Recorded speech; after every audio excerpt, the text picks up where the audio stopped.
Welcome on back to the Proving Grounds presented by Verizon, powered by Verizon. I am here for a little bit of reprieve between the games. It's been a hotly contested series so far as Team Liquid Academy took game number 3. But for that reprieve I was mentioning, I'm going to go ahead and bring on our casters, Rafa and Joshi, and we're going to play Who's That Proving Grounds Player? Bum, bum, bum. Yay! And we're all the fanfare and all the wonder because we're going to decide and decipher who these players are that I will be having some trivia fun facts about. So we have 2 players today. We're going to work our way through one at a time. I'm going to say some trivia facts about this player. You guys can contemplate. You can talk about those facts. You can do whatever you want about them, but do not guess the player until I'm done with the trivia. Okay. But Twitch no, check and guess though, right? If you Twitch check Okay. and guess, but we all know that. Bradley! It's Bradley. So we'll go ahead and get started. Our first player, he started competitive in 2017 Cubby. with Wildcard Gaming. Did you say Was Cubby? No. So this is a fun one we got from our producer, Kelsey. He always says thank you when we cancel interviews. So, anytime we have any internet issues or anything, we cancel the interviews, he says thank you. He's referred to as a rock for his team by his coach. He's also has played or plays basketball as well as swimming, which I think is really cool. Ooh. This one stood out to me. His favorite movie, at least one of them, is The Internship. And that one, yeah, I don't know if you know, but it's like when they go to like Google as interns, but they're like old geezers. Yeah, it's great. Would it resonate with you? That one, it did. It did, all right? Me and Cubby there. Me and Cubby. It's fine. So this one might be a standout. This one might give it away, so I saved it for the last or close to last. He competed internationally. Which is Yep. interesting in its own right. Yep. Yeah. So, do you guys have anything to say here about any of those facts? Anything you want to I talk feel about, like or do you the- just want to get straight to guessing? Competed internationally might be our biggest hint off Yeah. of that one. Yeah. Is it though? Because Yes. is it? Yes. Is it? Yes. Is it? Yes. Is it? Yes. All right. What do you got? Who do you think this PG player is that plays basketball and swims and he's referred to as a rock? Here's the thing. If you just said internationally, it's like, well, technically we have a lot of oceanic players. One of them did go to Worlds last year, but You do? but then you said basketball and swimming, and that's got to be iconic. Oh, all right, with the heat. Rafa gets the first one correct. There you It go. is iconic. Who started competitively in 2017 with Wildcard Gaming, who has competed internationally as he competed in Shanghai with Maryville University for the Collegiate Worlds. Always says thank you when we cancel the interviews, which iconic. We're gonna have a talk about that one. Referred Ethan to as a doesn't like rock for his interviews? team. Sad. Swimming, basketball, and the internship favorite movie thing was awesome. See, the thing that the kind of ticked it off is the word internationally gave me the same clue as Mark, because it was the International Collegiate Championships, which I actually casted with some of the UCI guys the year before. So it was a pretty cool opportunity to just kind of see all the different collegiate space. But it's very cool because Maryville at the time was one of the most dominant collegiate programs we've ever seen, and Iconic was a big part of that. Yeah. Yeah. Absolutely. All right, let's go ahead and get. What do you have? One more? No, I was going to say Anything that he learned from his mentor CKG as well, who had taken the Maryville Jungle Reigns for so long, but then Iconic followed up beautifully. All right, so this second player we have. This one, I have a lot of facts that are probably going to give it away, so I'm going to try to be very sparing with this one. All right, so very, very general, and this was from Kelsey as well to help me out a little bit. Has played with a role swapped support, so that one's a little bit different, a little bit out there. He, is originally from California. One of his favorite shows is Full Metal Alchemist Brotherhood. He was known in competitive initially for playing Senna and Lucian. His first competitive break, this one's probably just going to give it away outright, was with Otter Thieves Next in 2020. He was Orgless before that one, but at least Otter Thieves Next coming in clutch. Had a big name change for the fellow oldies, I guess. I personally loved his old name. And he is a lover of art. So, with all those facts, all those trivia points, who could it possibly be? Joji, are you just going to give it to Rafa because apparently he knows it? Rafa seems to know. Are you going to give your own guess? I feel like it's Bradley. It's not Bradley. He's like, nope. I know exactly. Mark knows. All right, then Mark, before you can't say his name now, you have to say his previous name. Akinoki, baby. Hey, OG. An OG stands an OG, OG, baby.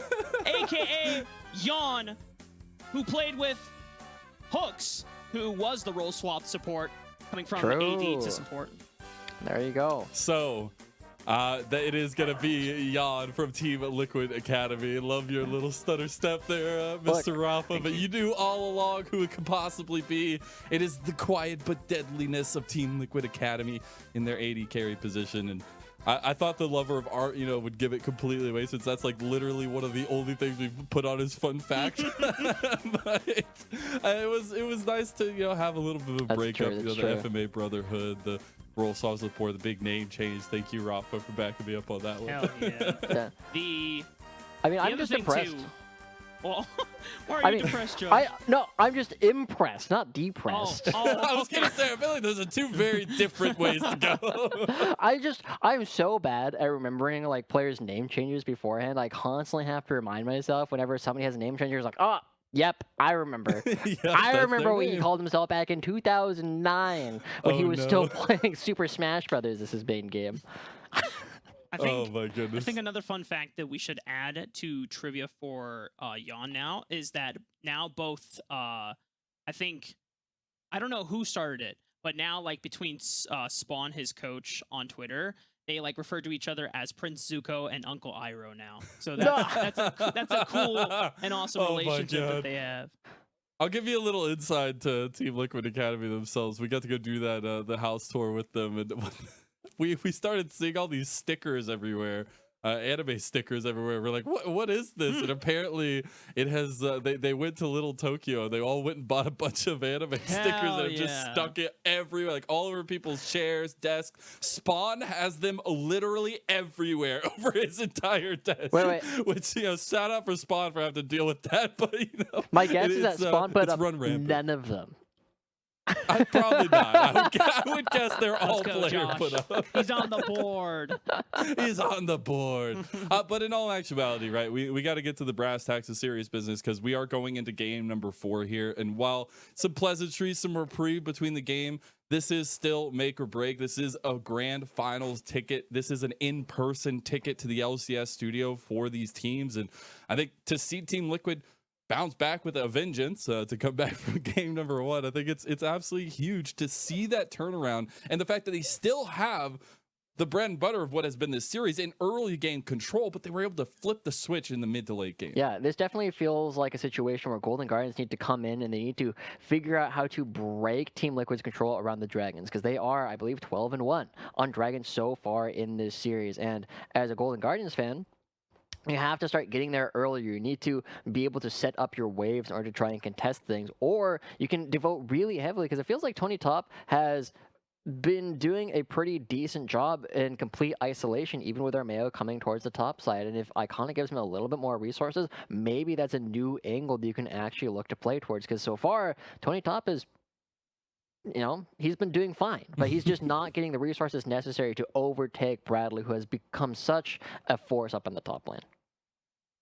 And I think diving into that a little bit more, but specifically also, the way the jungle has kind of panned out. I think it's been so interesting that, we got to see Iconic pull out the Heck Room there and try to find the same success that Armeo did find in game number 1. Now going into game 3, we have a little bit of a change up in jungle priority there. But going into game 4, I feel like that's where the control of Team Liquid Academy and the way that they've been able to present so far in the series is going to come to fruition for them. And for Golden Guardians Academy, Josh, you got to look at the other side of it and see where they can find that early game. So do you think it comes from that early game focus on draft priority for jungle, or where would you say that it comes Well, from? it needs to be something that is going to be creating a lot of pressure because they've been playing like kind of standard composition so far, and the standard hasn't worked going up against Team Liquid. And there's an argument that it's an execution difference, but when it has been so consistent, when it's every single dragon, you're not going to overcome that by trying to just play standard better. You have to do something that puts Team Liquid out of their comfort zone. They did it with the Kai'Sa.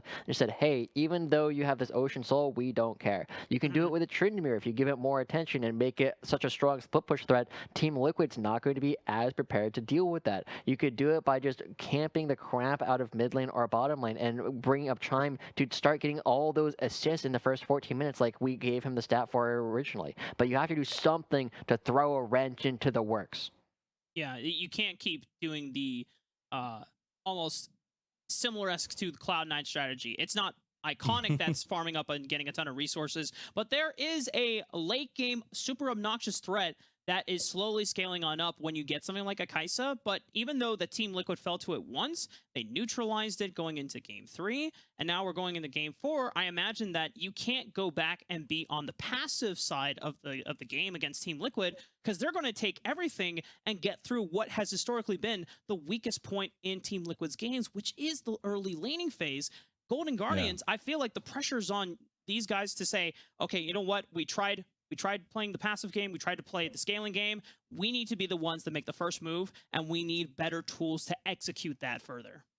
But that's also where I want to dive into this mid lane matchup, because my God, Harry is coming out swinging against Ryoma. We've set this story up between these two mid laners, but being able to see Harry come in clutch when it matters and be a point of presence for Team Liquid Academy in the mid lane is huge, especially with all the storylines with Ryoma and everything tying into it, Joshi. Yeah, it's definitely not something that I was really expecting Harry to just like totally take control of it. But when you see Ryoma really on the back foot, you have to find him as counter pick.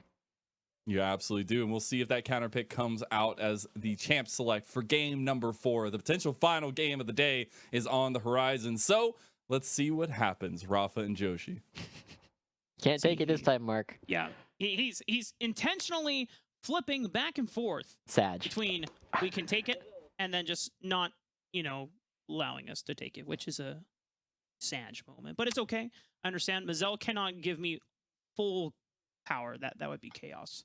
And that would be pretty chaotic. But we do have to note something, Mark, as this could be our last game of the day. Once again, Golden Guardians is going to be on the blue side of the map, meaning that Team Liquid will have that counter pick that they can guarantee to either Bradley or Harry, and either one of them could potentially be strong enough to just take control of the game thus far. And we are one game away. That is a big advantage beginning over to Team Liquid, and the first pick from Golden Guardians is going to tell us a lot about whether or not it's going to be worth it.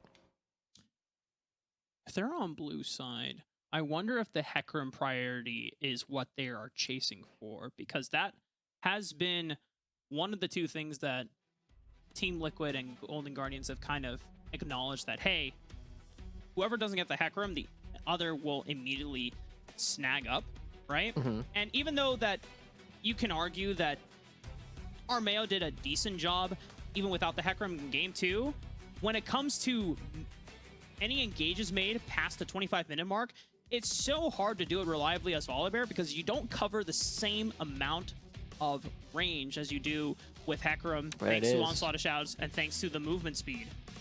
Is this a Kai'Sa?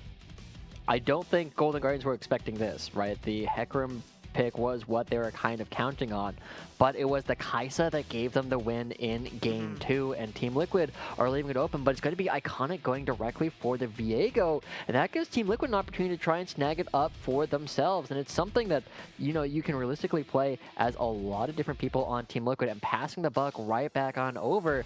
I feel like both sides are playing a game of chicken. Something that made Golden Guardian successful, especially for Iconic on the Viego, was that, as we've noted before, Iconic is not necessarily the primary engage or looked to as the primary engage. It's usually Chime, and then Iconic will trust in that power and then look for it.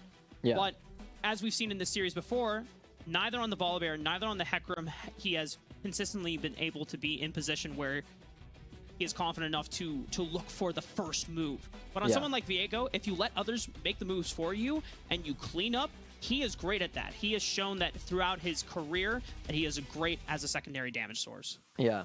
I like this coming through. You're putting a lot of pressure, so even if the Kai'Sa is picked up by Golden Guardians, it's going to be really difficult to play with the amount of mobility that will be coming out from Team Liquid. And we do have to note that Armeo is basically the only person who's playing this Nocturne right now, and I feel like this champion is really underrepresented in the current meta. And as Team Liquid are going to be staring down the barrel of a Kai'Sa, I feel like they actually have the tools to get to it, which is very different from what we were seeing previously, right? There is no way for them to get to the Kai'Sa in Game 2. And if Ryoma pivots from what was before the LeBlanc into a safer matchup with the Victor, something that, yes, you're not going to outright stomp the Ahri in the laning phase, but you can defend yourself, you can hold on, and by having this towards the mid and late game, you're adding more utility to protect and set up the fortress around Kai'Sa.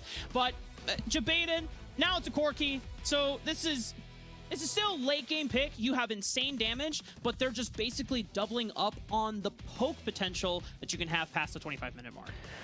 But they're also sacrificing a lot of the early game. Corki does peanuts, I tell you, in the first couple of minutes of the game. He doesn't do hardly any damage at all, and it gives Harry a lot of freedom to roam early on in the game. But the important thing that it does is, as we'll get to the game plank in a moment, the package kind of overrides a lot of the setup that Team Liquid could potentially do around the dragons. It's up every 5 minutes, then that just means as long as you use it before the dragon dies, it will be up for the next dragon. And so Ryoma is really threatening around these dragons all of a sudden.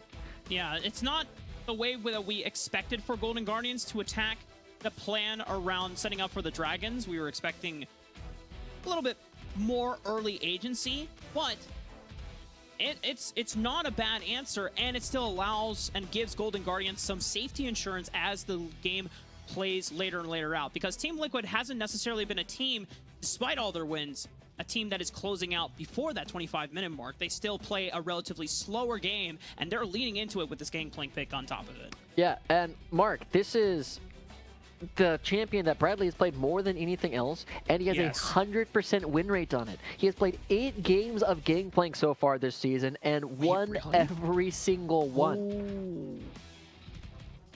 I didn't realize it was a 100% win rate. I knew it was a high win rate, but I didn't realize it was undefeated. Oh, snap. Yeah. And this is the kind of thing, now that they can protect it, take the Gangplank off the table, take the Tryndamere off the table. Not only does it create this really strong matchup that they have now protected with bans, but it also kind of is a pseudo diver, right? You have the Nocturne, you have the Ahri who are already going to be diving, and then Gangplank goes pew pew pew, here's cannon barrage all over, and the AD carrier are like, no, please leave me alone, but they can't do anything because they're slow. So suddenly Team Liquid have this incredibly difficult composition to deal with, and even with all the poke that Golden Guardians have presented for themselves, there's ways for Team Liquid to actually get on top of it. And the only thing I could potentially ask for even more of after this is maybe another diver coming out from Ayla. Oh, and now you have this Jinx. We talked about it before. When you are making a Jinx composition, you either want an explosive amount of burst, or you want other threats on your composition so that Jinx is not the only person you're looking to clean up fights. Well, you kind of got a little bit of both, Josh, because you have diving threats in Ahri and Nocturne assisted by the Cannon Barrage, but you also have a ton of burst coming out from late game Gangplank barrels that could potentially one-shot or at least do 90% of HP on this backline for Golden Guardians. I love the comp coming through from Team Liquid. It's not the easiest thing in the world to execute, but it has a ton of agency. It controls the battlefield every single time when we come together. And now Golden Guardians are going to be picking up the Ornn to try and battle the Gangplank. This is like the one tank that Tony Top has actually played, and that says to me that they are going to be giving over so much ground to Team Liquid. It's not a concession of the game just quite yet, but when Team Liquid is already the team that's looking to have agency, is already the team that's looking to be diving, the Ornn coming through is going to be really difficult to actually play into the rest of Team Liquid. And oh man, I hadn't even thought about that. Renata, we saw the first game of it from Ayla earlier today, but now it also gives the extra attack speed to Armeo to stay on top of all these players and a second life to come through as well. Feels like Team Liquid, this is a composition they've been waiting for. Old Man Spawn with all of his anime stickers is finally in a spot where he's like, all right guys, I've given you the bigger composition, just go do it. Just like Uncle Iroh, this entire spring split, Spawn has been in the lab and in the gym, you know, going through multiple drafts, working them all out, strengthening his mind. He is the massage chair buff as well. You cannot count that out either. I feel like we have definitely reached one of the most terrifying compositions that Team Liquid have assembled within this year. And when you look at all the pieces and the elements that Golden Guardians now have to undermine to get through all of these threats, yes, you have multiple ways of engage. You have the Call of the Forged God from Tony Top. You have the Death Charge from Chime. Potentially the package from Ryoma if you can separate the members here. But then you have to be concerned about, well, are we going to be using our ultimates to stop the dive happening from Romeo and Harry? Or are we using it to try and catch out the backline? Because do you really want to dive into a hostile takeover either? That's the other big question you have to ask. And it seems like that if Golden Guardians don't find this lead, and if Team Liquid are the ones that are snowballing ahead in the early game like they have been for pretty much the entire series, you're hoping that Team Liquid make a mistake. And you're going to punish that with your late game scaling. Yeah, it is definitely a very different take on the draft coming through for Golden Guardians. I don't think it's ridiculous, but it is conceding a lot. And Team Liquid, it's not like they're dragging these games out super, super long, right? They're still picking up they've been picking up souls around like the 20 to 25 minute mark, right? This is relatively quickly. And yes, Violet and Ryoma are going to be these huge problems. And if we get another Ocean Soul coming through for Team Liquid, they're going to be pretty sad, right? Because that is probably going to be the least useful soul that they could pick up. It was very bad in Game 2. It was pretty darn good in Game 3. But this one, again, runs into the same problems. You're just getting poked at ranges that you can't deal with.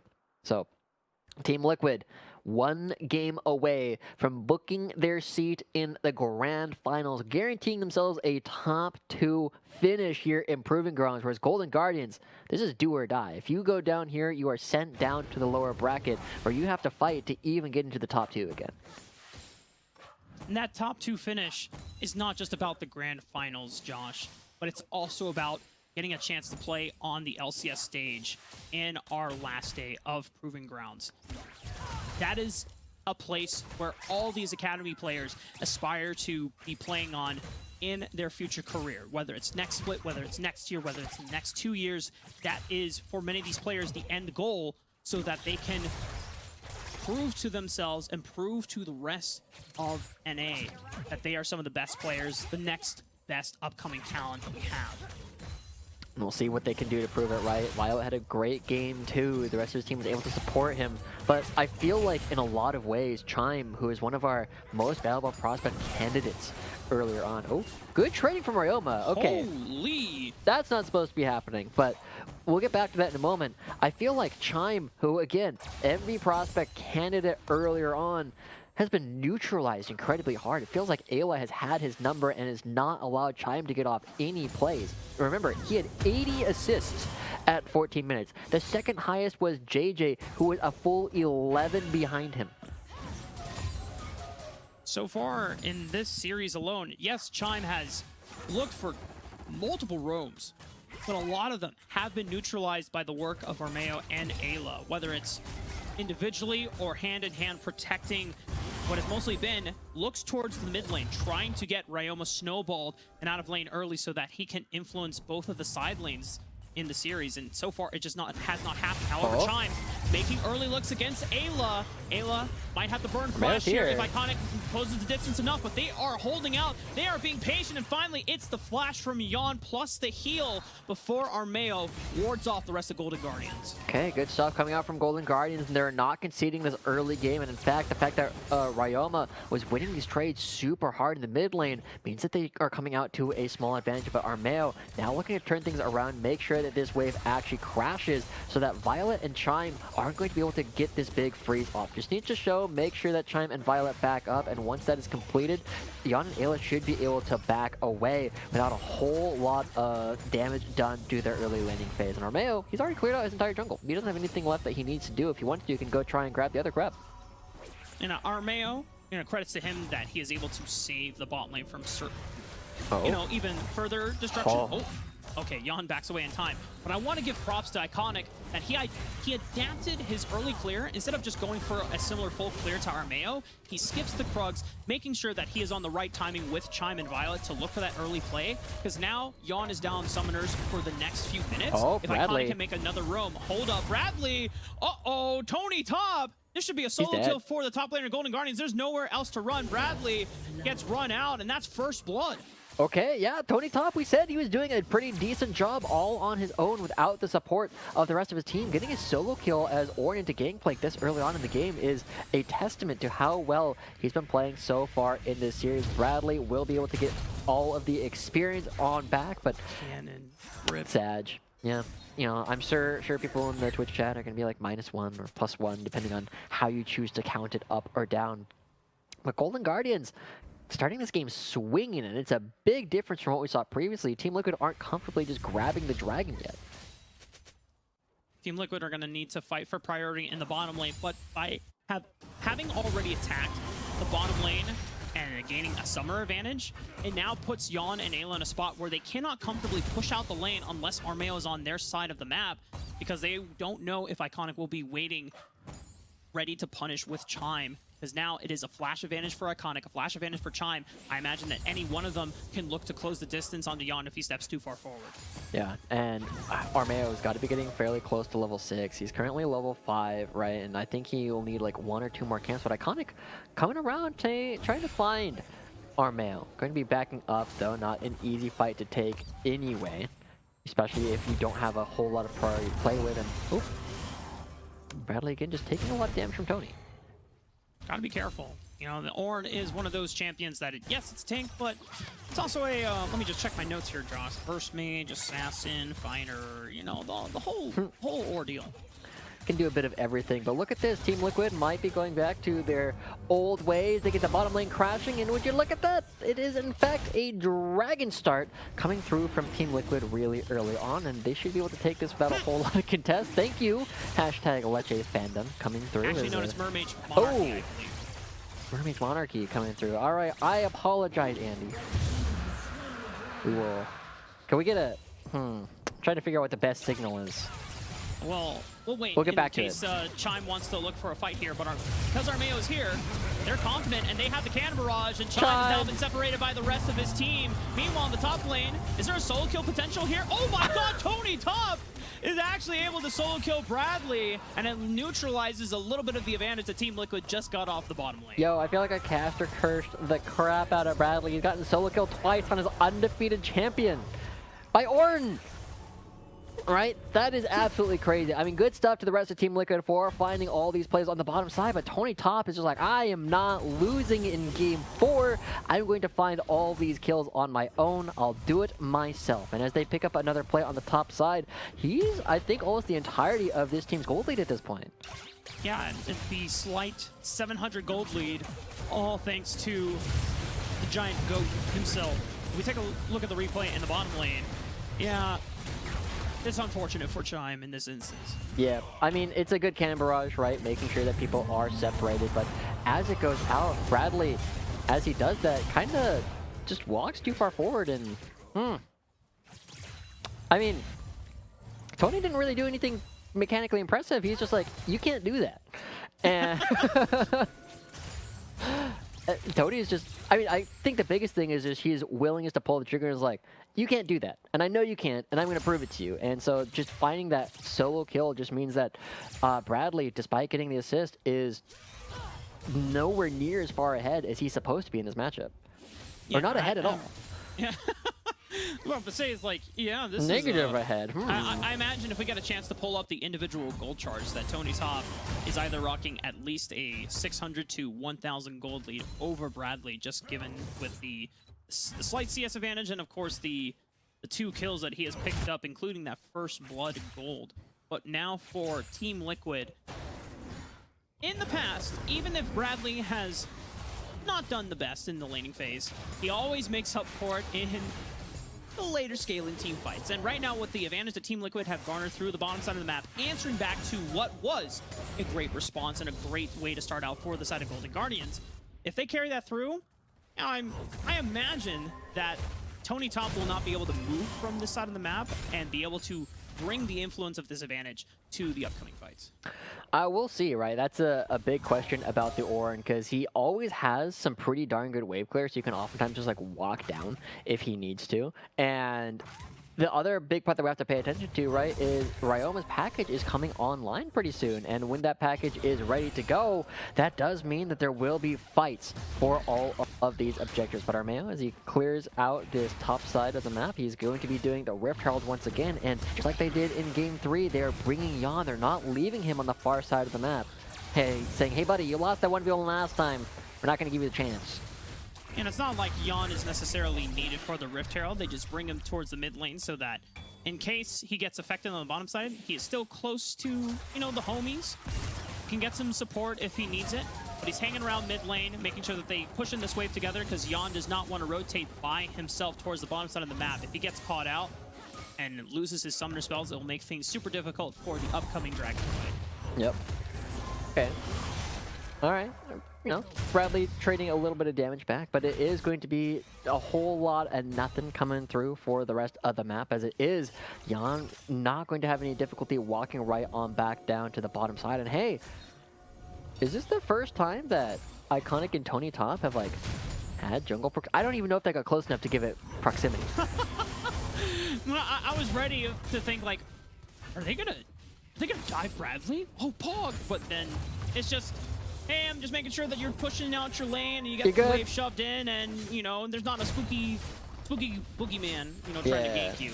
It's like that one meme was like, "Are you winning, son?" And Tony's like, "Yep." And then Iconic's like, "All right, let me know if you need anything," and they just go ahead and back away. But Mark, we are about to get to the first test of Golden Guardians of this game. The dragon is spawning in 30 seconds, and Team Liquid again have gotten every dragon basically in this series. And Ryoma has access to the doggy treats or the package to come out, and you see the little corgi butt waddling as fast as it can towards the mid lane. How do Team Liquid deal with this? Is this going to be a situation where you have a fight, or are Golden Guardians going to get their first dragon that's not an Elder?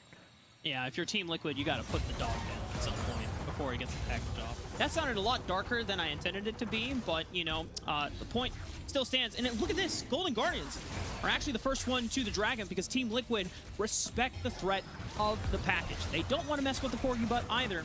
And because of this, and the priority garnered from the threat of the package, this is the first time that Golden Guardians within this entire series have taken a normal dragon outside of Elder. Yeah, the Hextech Dragon is pretty darn busted. In fact, both these regular dragons are super, super powerful, right? Both the Mountain and the Hextech Dragon are very strong. But Team Liquid did one crucial thing. They waited for the package to be done, and now the package, because it is still up, will not be available for the next dragon. So Team Liquid, they know that they should be feeling very comfortable with their ability to play for future engagements, because they waited for the 1 point of power that Golden Guardians were playing around. And so Team Liquid, the rest of their game is still okay. It's definitely something where they wanted to find a big lead now, but they're going for it later on. Oh, Super Mega Death Rocket still connects despite the flash and the cannon barrage. Violet forced to immediately burn both summoner spells, and now it's going to give some reprieve over to Team Liquid's bot lane. However, top lane, Tony Top, does he get another solo kill? No way, right? But this time, Bradley is able to withstand the burst, and he comes out on top with the 1v1. Tony Top thought he could do the same thing. You can't do that, except this time Bradley could.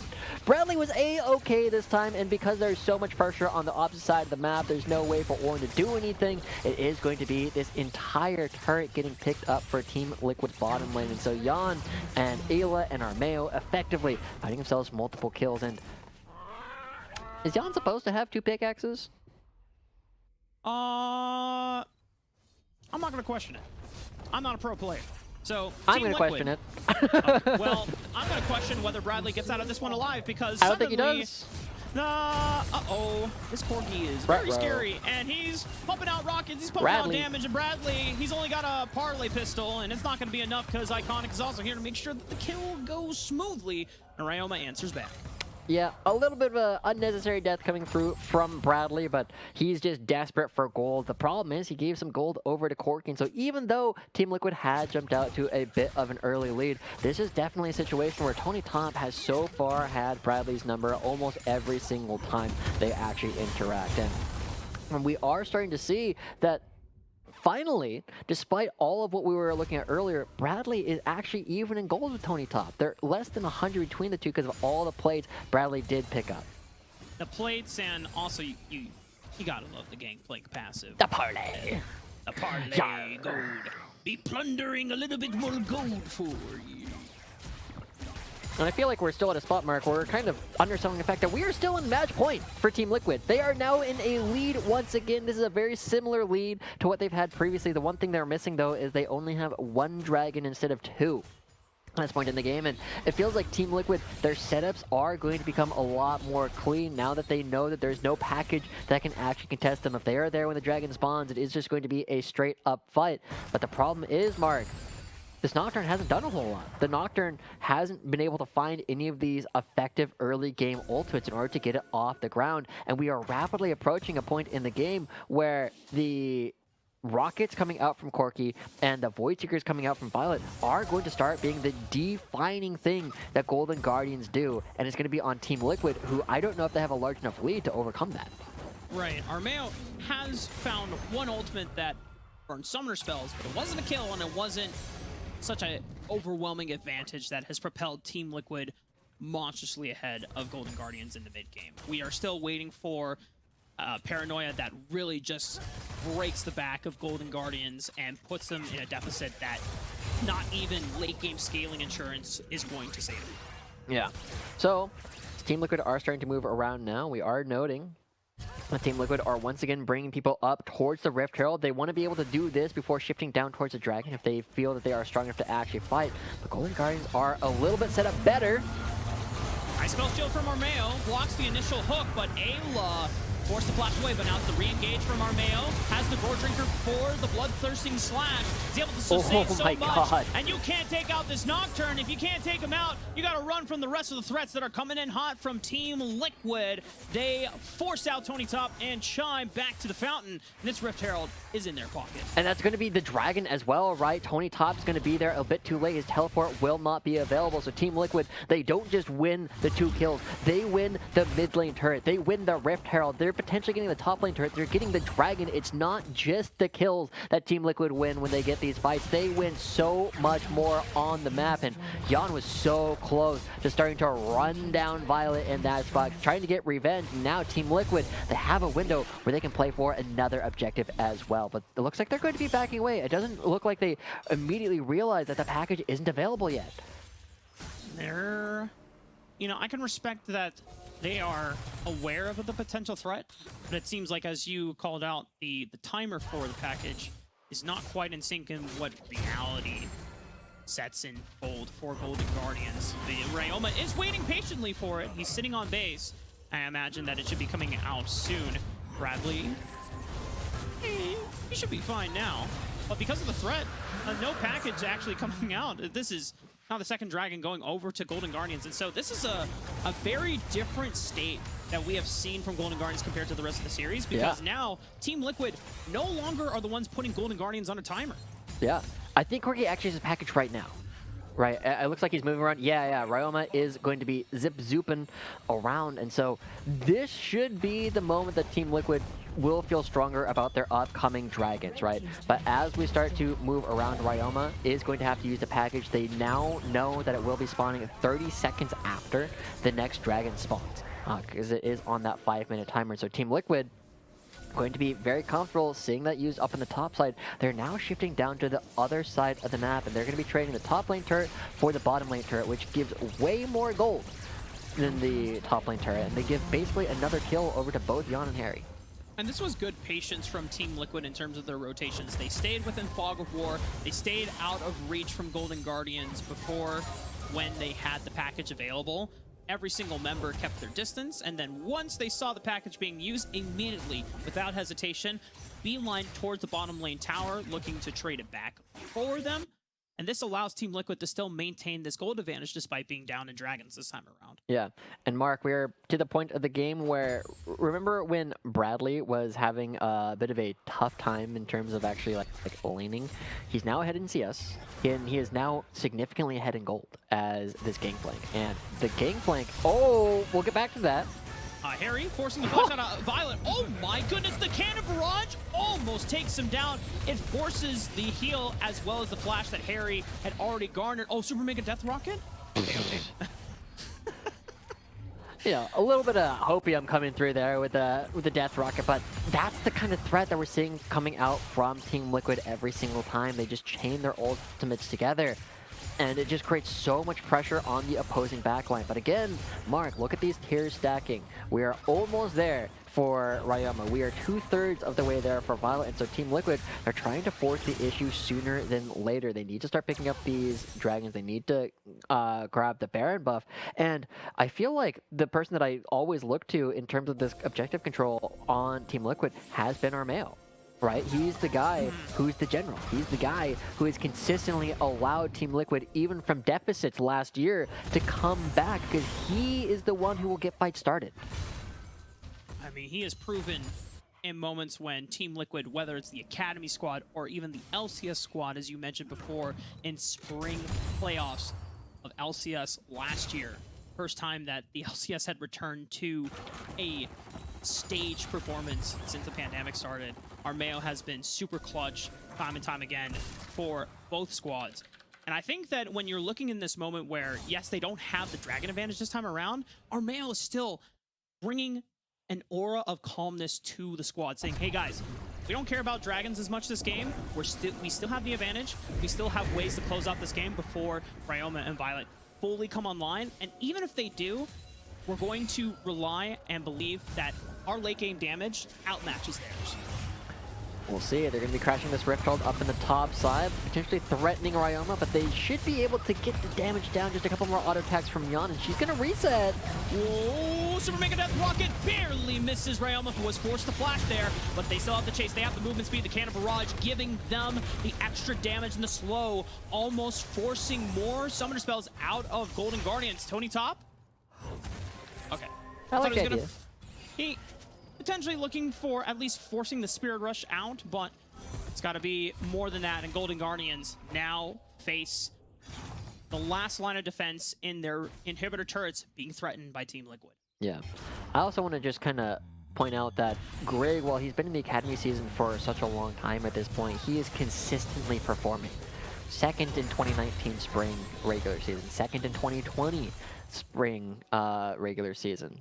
He was able to play fairly consistently over every single time, right? The last time we saw him in LCS outside of substituting in at different points was in 2019 for TSM, where they still got fourth, right? Like, this player has had a long history of success, and recently he's just trying to prove, you know, right now he's looking at a top 3 finish in this Proving Grounds. They got fourth after playing with a substitute this entire first half of 2022. But they got second last year in Proving Grounds. They got first in playoffs, and they got second in the regular season, right? Like, a lot of this has been with Greg at the helm of the team, constantly looking to create pressure. He's consistently performing, and now when push comes to shove, it's Armeo that is going to continue performing for Team Liquid.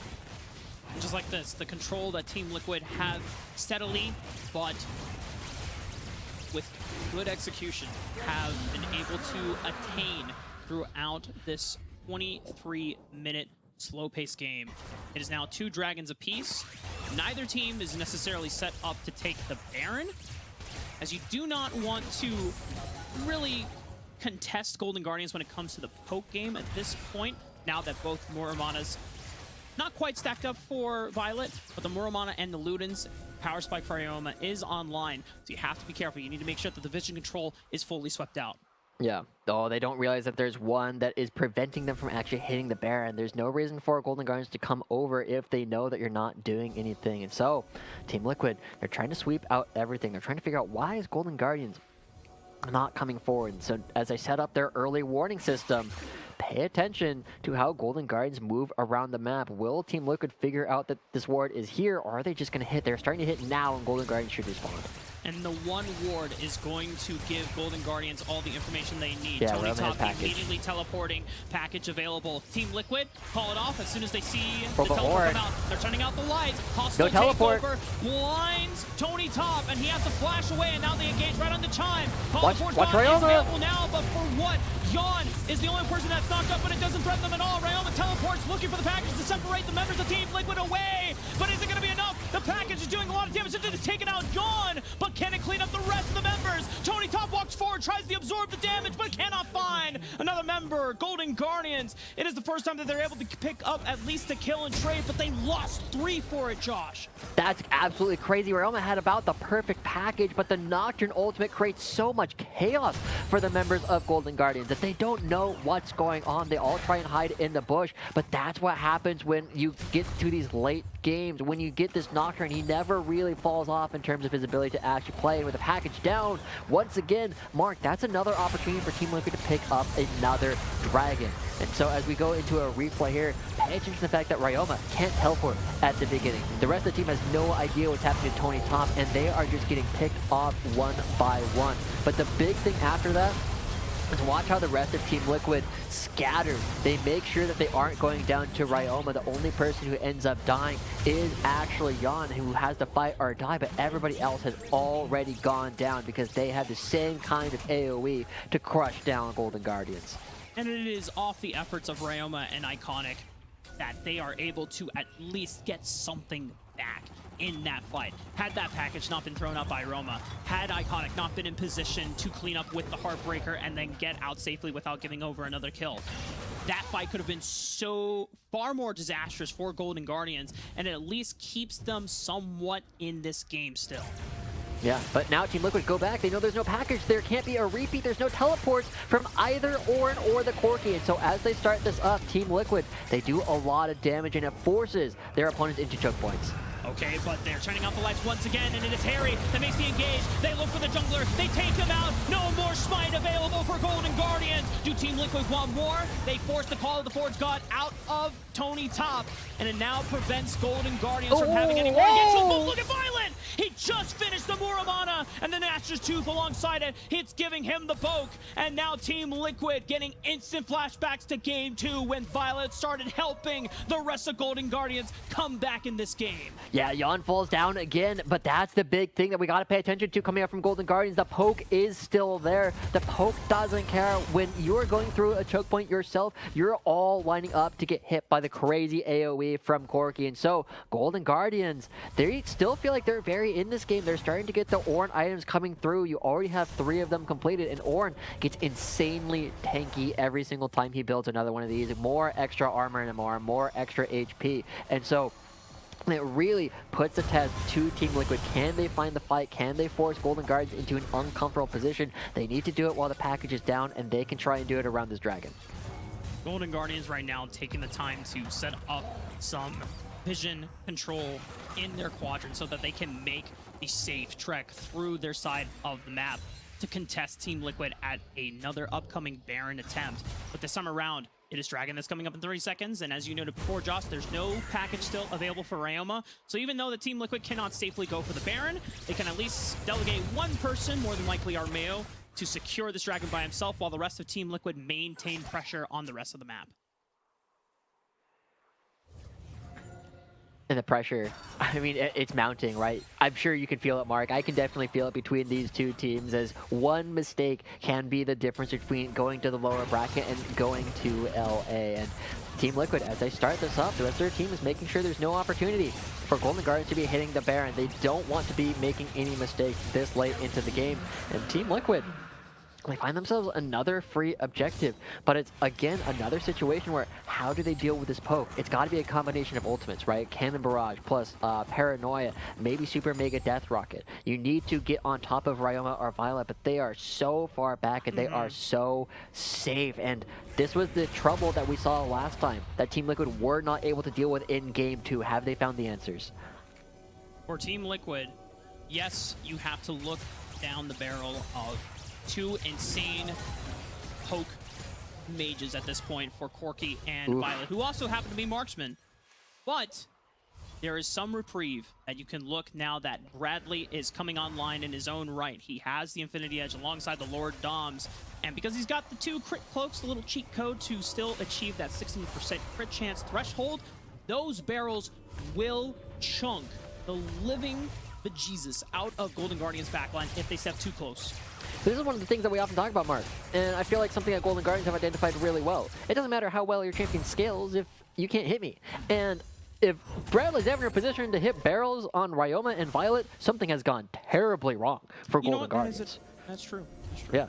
And that's something that we're going to have to look at over the course of it. Like, Team Liquid have set up really well for a couple of objectives, but this is the closest in terms of objectives that it has been for Golden Guardians thus far in these even number of games. They are back into a spot where they are able to threaten how the rest of the game goes. And despite the fact that there's a 6,000 gold lead coming up for Team Liquid, despite the fact that they are on sole point, I don't feel like they're winning.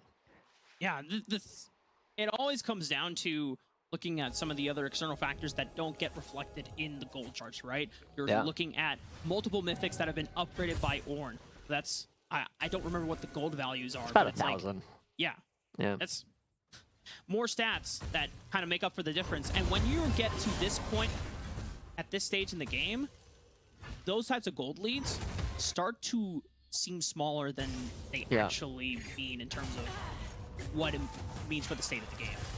Womp womp from Violet. You can kind of see like the nerves coming later and later, right? Because of all the objectives that Team Liquid have taken previously, the game can end, right? Whereas it's a little bit more difficult for Golden Guardians. If they're in a spot where they aren't already top lane or bottom lane when the fight breaks out, they might not have enough time, even if they were to get a full wipe, to actually end the game down the middle, because there's still this mid lane turret standing, whereas Team Liquid don't have the same problem. And so that's why Golden Guardians are playing super reactively. They're just waiting and waiting and waiting for an opportunity to do things. But that's what we said at the very beginning of the game, Mark. Team Liquid are the ones with agency. They're the ones who decide what happens and when it happens. They just need to make sure that these wards are swept out. And this is the second time, it's a different ward this time around that Team Liquid haven't swept, that is allowing Golden Guardians to just play defensively. Now Bradley taking this time to go to the side wave, get some more resources, accumulate some more item spikes. Tony Top just waiting to make sure that he can catch the wave. For Team Liquid, it is just a waiting game. And I know that we have been keeping a very calm caster voice for the most part, but it's because it is so tense right now. Because, as you've already pointed out, Josh, if the next fight goes in Team Liquid's favor, that could just be the series. Because as you already noted, the structures, there's not many left for Golden Guardians, whereas for them, they have so much more to take out. Oh, this flank looks so dangerous. Oh God, Violet. Oh God, you better be careful where you step up. But they can face check so easily because they have so many skill shots to just throw out. They don't actually have to take any risks, as we see a turret finally go down in the mid lane for Golden Guardians. I did not. How much was it? 1528. That is a lot of HP. That would almost one-shot Violet by itself. No armor available. And it's the Collector coming in for fourth. So if you hit that 5% threshold, yes, it is small, but you hit it, boom, execute. That it could be potentially a one-shot barrel. He's 3 levels above Violet, Josh. Holy crap. 17 to 14. Well, it's a top laner versus an AD carry, right? Like, okay. We'll get back to that in a moment because Team Liquid gets spotted out. How do Golden Guardians respond? It looks like Realma's very fast. He does have the package available, and Team Liquid, as the game stalls out, haven't been able to do quite as much. And remember, Bradley's got a 100% win rate on this Gangplank, but one of the things that I've been looking for is his ability to land these game-ending barrels in previous games, right? Oftentimes, he just plays the game super solidly. But now is when he needs to start putting the pressure on. He needs to start creating situations where Golden Guardians are going to have to walk into the barrels. And this is another situation where Team Liquid going to be giving over the Dragon. Thankfully for them, they don't have to worry about giving over Soul Point because it was only 3 Dragons to 2. But now both teams are on Soul Point, so the next time package rolls around, it will be for potentially the last Dragon of the game outside of Elder. And then for Team Liquid, as you talked about for Bradley, I'm looking for how well he can execute in the heat of the moment. These triple barrels and even the ghost barrels, the 1-2, where it gives your opponents the least amount of time to react to the damage. Okay. Arvale looking for the flank. Bradley is flanking from the left side, immediately forcing the flash out of the fight. He himself, but Ryoma's gone! They fight Violet! That's it! Violet's gone! That's it! That is the game! And that's the series for Team Liquid! They have done it! They have knocked down Golden Guardians to the lower bracket! They have secured their ticket to the Grand Finals for Proving Ground 2022! And they're on the road to redemption to claim what was taken from them by 100 Thieves Academy last summer. It took them 34 minutes, but Team Liquid's objective setups are second to none. They're able to find it. They find the flank coming from Harry. They push Golden Guardians around over and over and over, and Golden Guardians, they played so defensively because they knew it was one mistake that was going to be sending Team Liquid to the Grand Finals. One mistake that Team Liquid needed to find to actually win it, and Team Liquid are able to do it. And now they try and find a little bit of extra KDA. They end with a 3-1 scoreline and punch their way through to a Grand Finals. I'm so excited. I said these guys were going to be my tournament favorites after CLG fell out of it, and I feel like they have shown it here today, winning Winners Finals in a dominant fashion.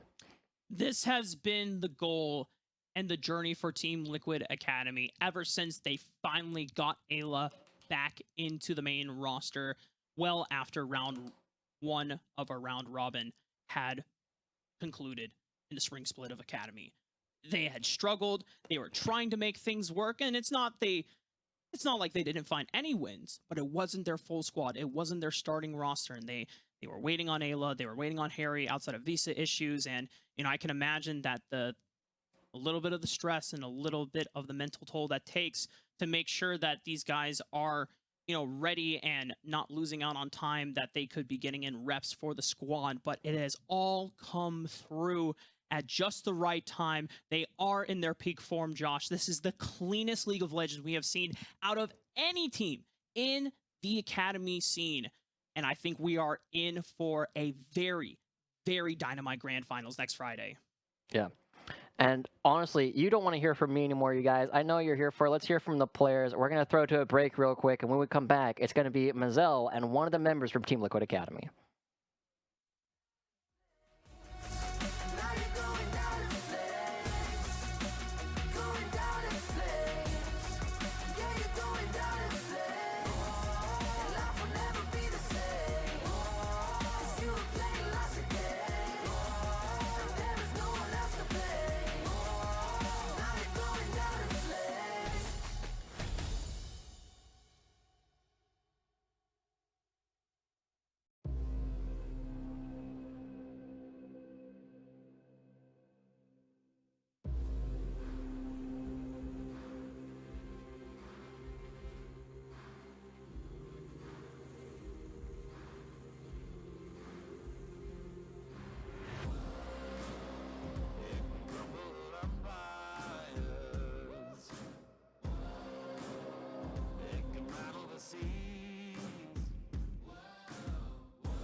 Welcome on in to the post-game interview powered by Verizon. I am joined by the jungler for Team Liquid Academy after booking their LA ticket to the in-person finals here for the Proving Grounds itself. Armeo, first thoughts here after a grueling 4-game series.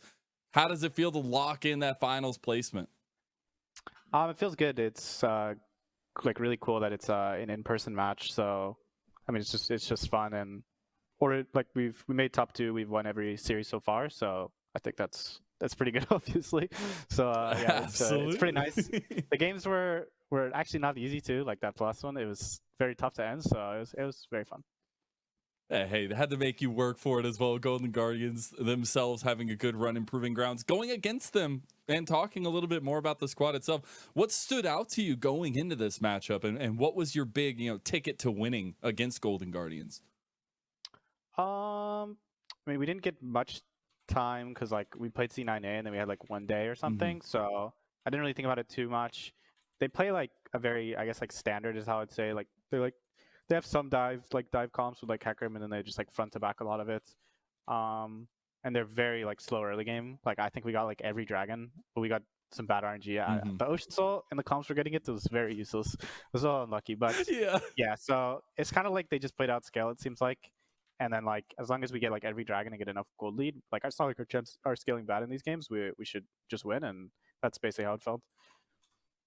Well, I do want to dive into some of those games as well. Obviously, you came out swinging in game number 1, complete control over the entire map, only giving a few kills over in the end because of some of that hyphiness. But into game 2, it was a serious struggle. You guys had the Ocean Soul. As you said, it wasn't the most useful, and those team fights just started to turn around in favor of Golden Guardians. So what was going through your guys' mind after that game 2? I think we played against Hecarim that game, and we were like, it's just Weakerim is just too OP. Like Weakerim in Academy is just it doesn't matter. It just wins every game. So we're like, we need to deal with that champ. So we picked it the next game. And we didn't feel like we played too bad. We just like obviously like we were winning.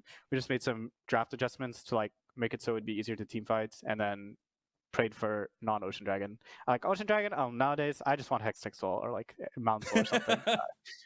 Give me all that really matters. Like, I don't know. Yeah, there you go.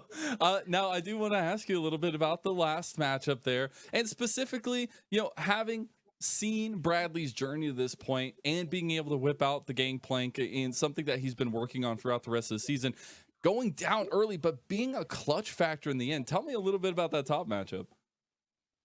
Yep, I mean, as we know, Ornn very strong at solo killing, so we had to worry about that at level 4. But once he got the reverse kill after the first 2 deaths, it was I saw it, I was like, oh, thank God we didn't go down again, because his GP is really good later. But obviously, if you just keep venting on it, it might be a problem. But Bradley's GP always gets like insane barrel combos later, especially against like this game, but like especially against C9A too when we had it. Like it was pretty crazy. So yeah, that champ just has like secretly infinite scaling, because if you just hit one combo, like you just ult, they're all dead. So it's pretty nice. It's literally over. It all works out. The synergy was on full display. What is your biggest takeaway, I guess, as a player from this best of 5 series? The first one that you've gotten to have in Proving Grounds.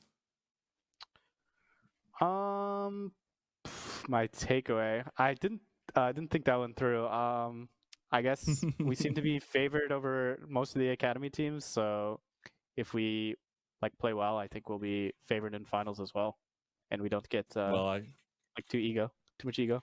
Yeah, the ego, got to keep it in check. I do want to give you one last little bit here. Any shout outs to the Armeo fans out there? Anything you want to say to the fans, especially now the next time we will see you will be in person at the LCS studio? Yeah, I mean, thanks to everyone who supports me and our teammates and my teammates. It's really great. I'm hoping to do well in this finals, like do well in next split, and then hopefully play in LCS again and show that I've improved. And I hope a lot of my teammates, like all my teammates, I should say, get LCS like chances as well. So yeah. Thank you so much, Armeo, the general of Team Liquid Academy. What an incredible win, and I will see you in person in just a little while longer, Armeo. Thank you. See you then. All right, we're going to go ahead and bring it back as the TL Academy cheers go on the background. We're going to go ahead and bring back in our casters, Rafa and Joshi, to round out the day. We've had a incredible best of 5 series to start us off. The upper bracket finals is set and done with. And it is a 3-1 victory to Team Liquid Academy, Joshi. I know. I'm so excited for these guys, right? This is the team that I got my start with way back in, what was it? It was like 2017, 2018. Like, we've been able to see these guys just continue to grow over and over again. And I feel like as we see them go to finals, it's just a continued push of what we saw from last year, where they will not accept second. They're not going to go down 100 Thieves this time after 3 consecutive best of 5s, 15 games against another team. I feel like they're here to win it all. And you gotta just really love the atmosphere for Team Liquid. I mean, even at the end of the interview, everyone's just applauding and going, yeah, you did your interview. It sounds like memes, but I think that's such an awesome environment to be working in and playing in. It's for me, it's very similar to the Dignitas vibes and what has helped propel a team like that so far than what we were expecting. And then for Team Liquid, now a grand finalist. They are now awaiting their opponent, whereas Golden Guardians, they now have to go through the lower bracket among other heavy contenders in Immortals, FlyQuest, Cloud9, and 100 Thieves Academy. Exactly that. And to give a little bit of a recap, did say it at the beginning of this, but it was that 3-1 victory to Team Liquid Academy. And if we want to go ahead and bring up the bracket there to show a little bit more of the progress we have made in the upper bracket, we'll have that hopefully updated for you here soon. But if not, then we'll just keep talking about it. There we go. It is the 3-1 victory for Golden Guardians Academy, and that upper bracket is now complete, at least until the grand finals there. And we'll have to switch over to the lower bracket to see the rest of the best of 5s that will lead to that second ticket booked to the LCS studio in-person games for the final week. We see 4 teams that are going to be trying to challenge Golden Guardians, right? As you said, Immortals, FlyQuest, that's happening tomorrow. And then we have Cloud9, 100 Thieves. And I feel like the big thing that I still want to point out for Golden Guardians is even with their loss today, they are still guaranteed a top 3 finish at the very least. This is not something where you should be super upset about it. Yes, is there stuff to learn, but that's what you're here for. Academy is all about learning, and we will get to see all kinds of good stuff from these guys in the future. Speaking of good stuff, we got good stuff on the horizon. The lower bracket semifinals will be kicking off tomorrow. Immortals Academy taking on FlyQuest Academy. And I don't know how to feel about that one. I feel like I'm a little bit torn. Both these teams have had such incredible runs so far. Dude, FlyQuest is making the Cinderella run all the way from the play-in stage. I mean, outside of 100 Thieves Academy, they're the only 2 teams from Academy that has made it from the very, very first round, where they were, the threat was if they lost that series in the play-in stage, they were completely out of the tournament from the get-go. But then they advanced on forward, and they have just leveled up their gameplay and looked better and better with every series from then on out. The thing that makes me think of FlyQuest, right, is actually Golden Guardians. Golden Guardians last time were knocked down in round 1 to the lower bracket, and they made a miracle run right up to when they ran into Team Liquid in lower finals. Now, I wonder if FlyQuest is on the same kind of path, because that would be one hell of a story. It absolutely would be, and I can't wait to watch it unfold. Just getting me giddy even thinking about it. But that is it for the day for us. I want to give a huge shout out to Joshi and Rafa. Thank you guys for giving us an incredible cast on the day. It's been a pleasure being alongside you. To the production team behind the scenes, thank you for making us look so darn good. I don't know how you make it happen with all of this, but thank you. And to everyone else tuning in, it's an incredible series to be able to watch unfold. Team Liquid Academy asserting their dominance. Thank you for sticking alongside us. And to the players who are out there competing, their blood, sweat, and tears is why we're here. Thank you. A sincere and honest thank you. So we'll see you next time. Tomorrow, same time, same place. Be there on Summoner's Rift.